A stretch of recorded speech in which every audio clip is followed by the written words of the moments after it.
Malungkot pong ibinabalita ng GMA Network ang pagpanaw ng aming minamahal na kapuso at kaibigan, si Mike Enrique.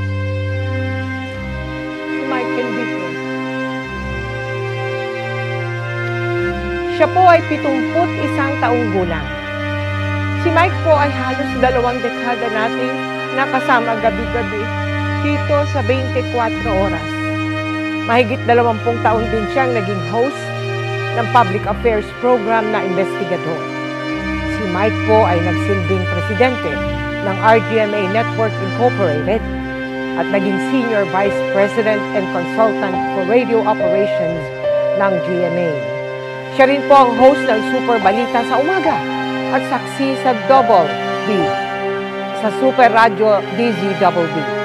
Mahigit 50 taon ng buong pusong naglilingkod sa mga manonood at tagapakinig si Mike na nagsimula sa industriya noong 1969 at naging bahagi ng GMA Network noong 1995. Nagluluksa po ang Board of Directors, Management at Empleyado ng GMA Network Incorporated sa pagpanaw ni Mike.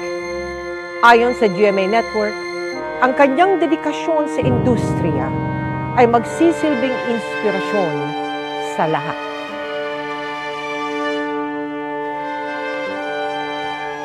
Sa mahigit 50 dekada niya sa industriya ng broadcasting, hindi maikakaila ang tatak at kontribusyon ni Mike Enriquez sa trabahong kanyang minahal ng buong puso. Siya po ang kasama natin sa pagtutok sa malalaking balita at sa pagiging saksi sa kasaysayan.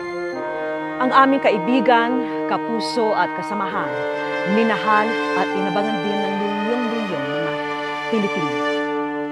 Super Radio DZBB! Magandang umaga Luzon, magandang umaga Visayas, magandang umaga Mindanao. Mula pagsikat ng araw, 6 na minuto makalipas ang kapitaw ng umaga, namataan ang namumuong sama ng panahon. Live mula sa GMA Network Center, ito ang 24 oras.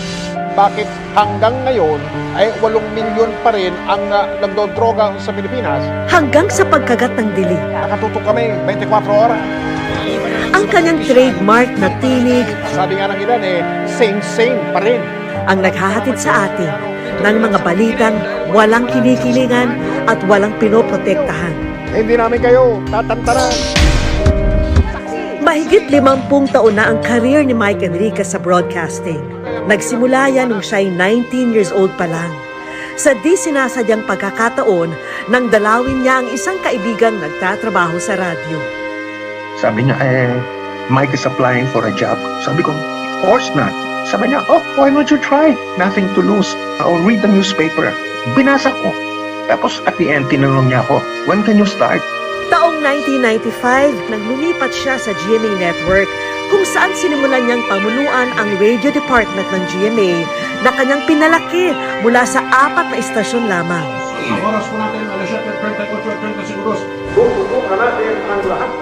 Ang kanyang TV career naman, hindi rin daw sinasadyang magsimula. Nang mga ilangan ang GMA ng male anchor sa isang election coverage, bagay na labis daw niyang ikinagulat.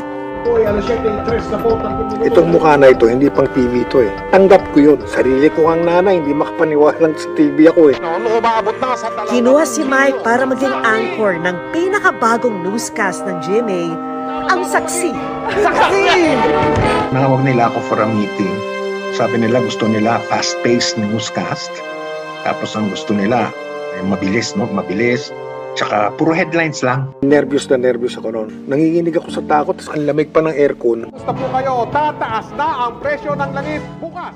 Mula rito, gabi-gabi na siyang naging tagapaghatid ng balita na pumukaw sa atensyon ng milyong-milyong Pilipino sa kanyang unique na estilo ng pananalita. Taong 2000, nang opisyal na maging investigador ng bayan si Mike, na umaksyon at nagbigay solusyon sa mga sumbong at problema ng ating mga kababayan.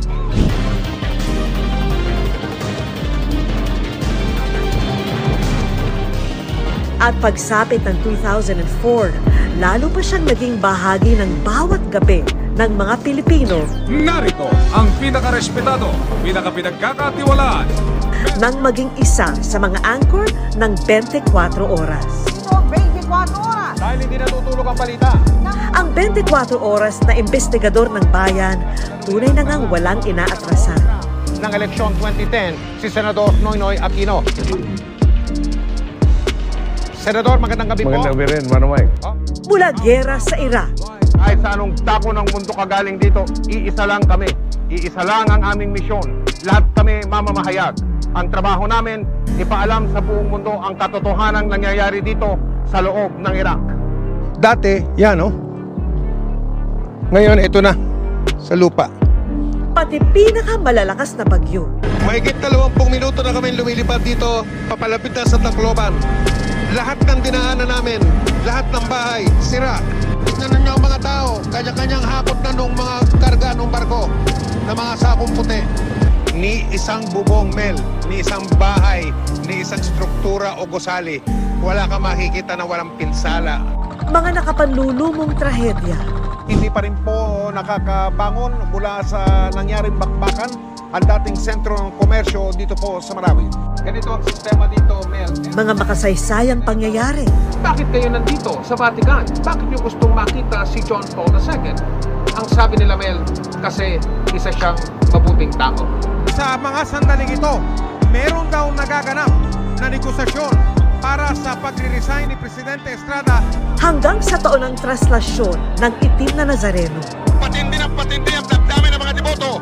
Isa lang ang sigaw nila. Viva! Naroon siya upang ihatid ang pinakamaiinit at pinakabagong ulat. Naramdaman ko po kanina ang silhi ng pananampalataya ng mga deboto. Our next MSAP icon is the legendary main man of the newsroom, Mike Enriquez. Ang kanyang husay, kinilala hindi lamang dito sa Pilipinas, kundi maging sa international stage. This is an affirmation that we must be into something right and something good.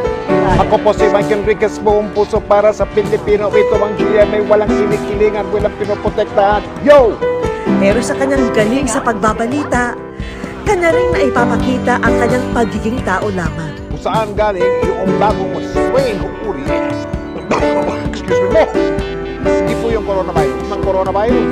Good manners and right conduct yun. Kala ng mga tao, arte yun eh. O kinik. Hindi po. Kasi bata pa kami, sinanay na kami na pag inuubo ka o pag pinahin ka, dapat mag-excuse me. Sa eleksyon 2019, pusuan ang totoo. Nitong eleksyon 2019, pinag-usapan at naging viral din ang ilan sa mga sinabi ni Mike. Gusto ko silang singilin. Anong maasahan namin sa inyo ngayon? ka na? Yes! Aga na sa singilan mo? Oo, para magkaalaman. Ngayon pa lang, magkaalaman na para sa habang umuwi sa takda nilang termino, nag-check natin yung ginagawa nila versus yung pinangako nila. Ang kanyang tatasik na boses, Excuse me mo!